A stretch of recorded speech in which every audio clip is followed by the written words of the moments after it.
We're talking about music. We're making it easy.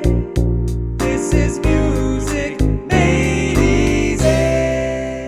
Hello, my name is Ryan Kazda. And my name is Atharva Iyer. And this is Music Made Easy. What are we talking about today, Atharva? So today we're going to be talking about sus chords. Sus chords? What the heck is a sus chord? And that's what this video is about, so let's Sure get is. right into it. So chords, as we know it from the beginning, are the 1, 3, 5. And we talked about the different extensions, but for today's sake, we're just going to use the 1, 3, and 5, kind of the triad build that we've been talking about. And we're going to start with the major triad, that is. So let's take the key of C major. So C, B, G. So that's what our regular C triad sounds. However, in a sus chord, you replace this third note. With minor, we take it down a half step to create that minor sound. But here, we replace it with a 4 or a 2. So we'll talk about the sus 4 first. So if we replace the third here, we get this sound. And if we replace it down, we get that sound. So you can see that there's a lot of tension just kind of unresolved there. Yeah, exactly. The whole kind of point and purpose of sus chords is that they're unresolved, they're kind of unsettled chords. They don't feel necessarily at home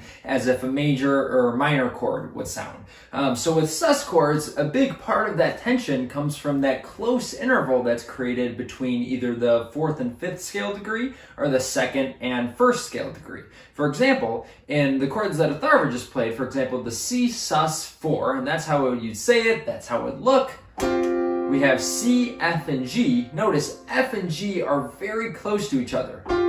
That major second interval creates that tension there, just the same as that C and D creates the tension when we're dealing with the C sus 2 chord.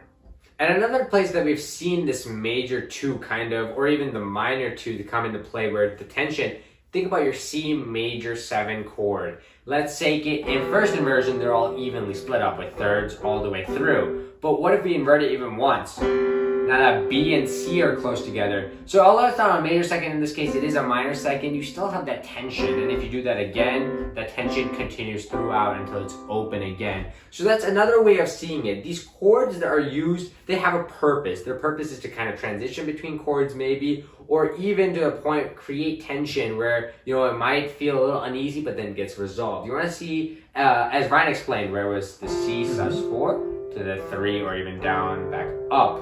Just another way to think about it. Yeah, exactly. So to kind of go in detail a little bit on Atharva was just doing here, we have that C sus 4, C, F, and G. A very common way to resolve this is to then go back to the major chord. So bring that F, which is that kind of suspended tone, down a half step to the E. You hear that very pleasant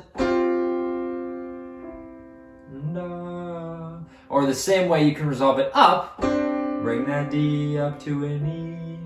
And that's a very common resolution for sus 2 and sus 4 voicings. So that's about today's video. I know it's a short one today, guys, but that's all we have to cover for the sus chords. So sus chords are, well, the 2 that we covered at least are the sus 4 and the sus 2, and how they resolve the tension that's there back into the major chord. Yeah, and just like we discussed, how 7th chords, 9th chords, different extensions kind of make the chord a little richer, a little thicker in harmony.